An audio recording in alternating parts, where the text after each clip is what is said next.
আপনি কি ভেবেছেন আপনার নামাজ দিয়ে আপনি জান্নাতে যাবেন?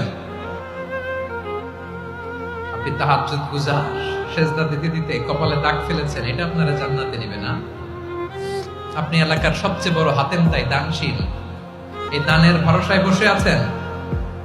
কুশ্চিন কালো কথা।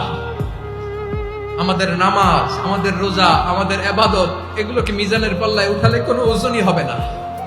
তবে আমাদের একটা কৌশল জানা আছে, আমরা আল্লাহর রহমতের ভিখারি। আমরা সেদিন আগেই গুনার স্বীকৃতি দিয়ে দেব। আমরা বলবো, আল্লাহ তুমি প্রশ্ন করার আগে তোমার একটা কথা বলি, আমারে কিছু জিজ্ঞেস করো না, আমি সব করেছি। এমন কোন পাপ নাই যে পাপ আমারে দিয়ে হয় নাই। তোমার রহমত দিয়ে তুমি জান্নাতে পাঠাবা, তোমার দয়ায় জান্নাতে যেতে চাই, আমল দিয়ে না। পারবেন বলতে? কিয়ামতের দিন আমরা বলবো, আল্লাহ আমার আমল দিয়ে জান্নাত চাই না, আমি তোমার দয়া দিয়ে জান্নাত চাই। তোমার দয়া ছাড়া আমার কোনো উপায় নাই।